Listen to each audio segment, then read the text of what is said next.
Seguimos con más de Proeconomía y Finanzas y ya estamos en contacto con el señor Carlos Fernández Valdovinos, ex titular del Banco Central del Paraguay. Él es economista, con quien vamos a hablar acerca de esto que es muy importante, más aún en el escenario en el que nos encontramos, es el ajuste del salario mínimo, de lo que ya se hace anuncio que podría darse el próximo 17. Esto sin duda tiene o genera una expectativa más que importante para los asalariados y por sobre todo nos gustaría tener este análisis en atención a lo que podría significar también en materia económica. Señor Valdovinos, ¿cómo está? ¿Qué tal? Muy buenos días para vos y para toda la teleaudiencia.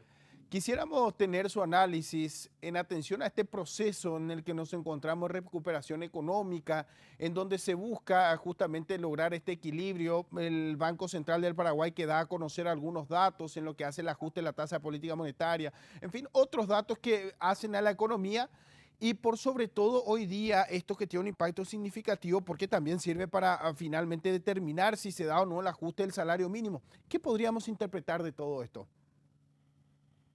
Bueno, este es un proceso, digamos, de salida de lo que ha sido la pandemia.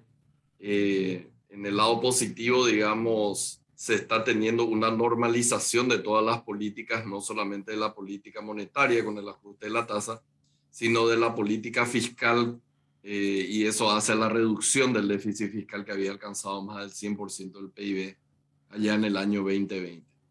Eh, Desafortunadamente todavía estamos sufriendo algunos choques adicionales, como sería en este caso el conflicto bélico entre Ucrania y Rusia, conflicto que está teniendo un impacto nuevamente en algunos precios de materias primas, como el gas, el petróleo, el trigo, algo en el maíz, porque son grandes productores de todas estas materias primas. En ese contexto de bastante volatilidad, de alta incertidumbre, es que se está haciendo este ajuste de las políticas macroeconómicas.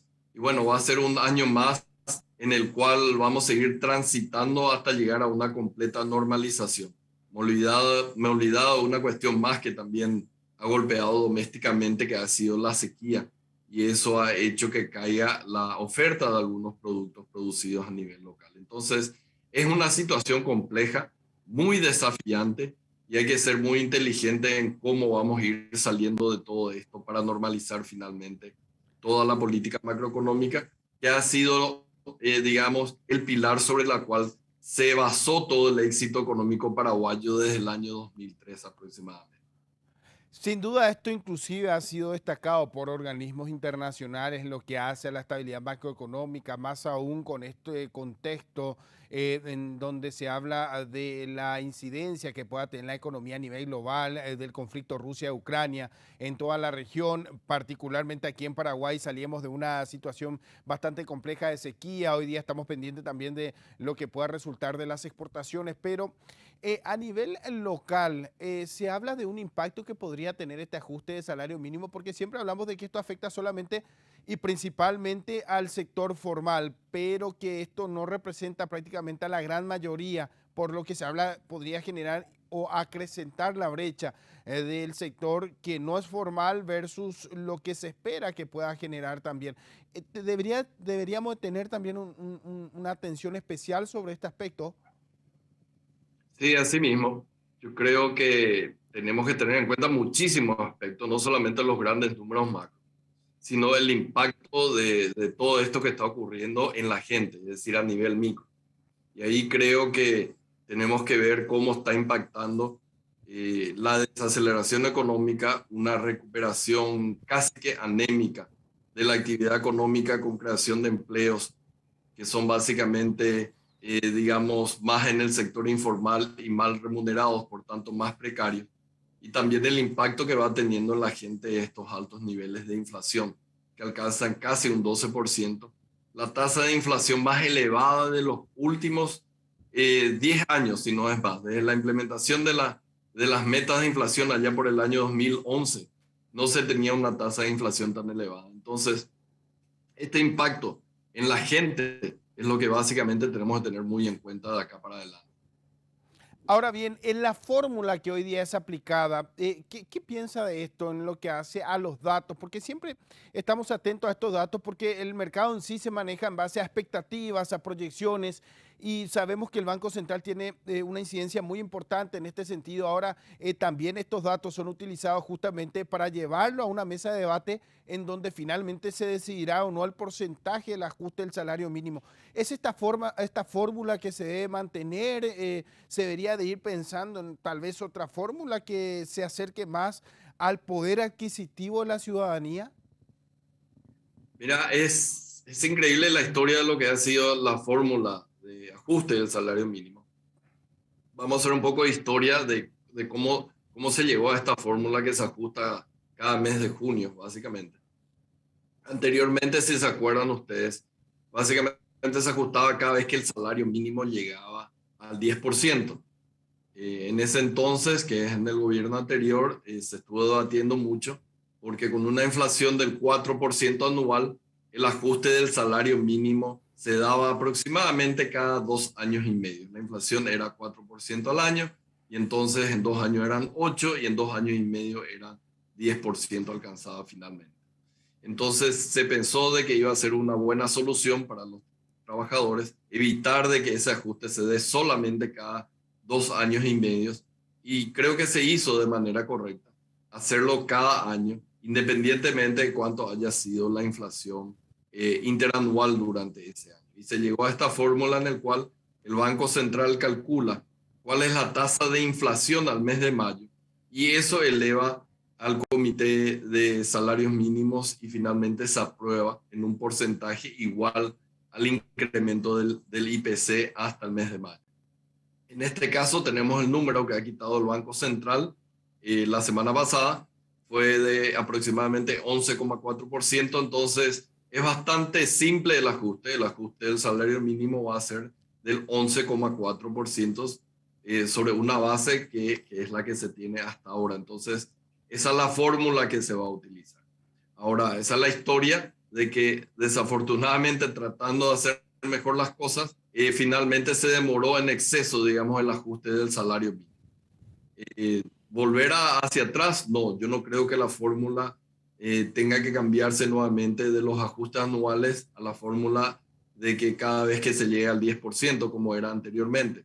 Yo lo que creo acá es que se tiene que cuidar el poder adquisitivo de la moneda, es decir, lo que se tiene que cuidar es la inflación, que no esté en este momento, digamos, casi un 12%, que es casi 3 veces más de lo que era normal anteriormente. Entonces el Banco Central realmente, más que enviar simplemente su porcentaje de incremento del IPC del último año, debería concentrarse en reducir esta tasa de inflación que está históricamente elevada en el sentido de que es la más alta desde la implementación de las metas de inflación. Una última cosa, para no aburrir tanto. ¿Es el IPC el adecuado como para ajustar el salario mínimo?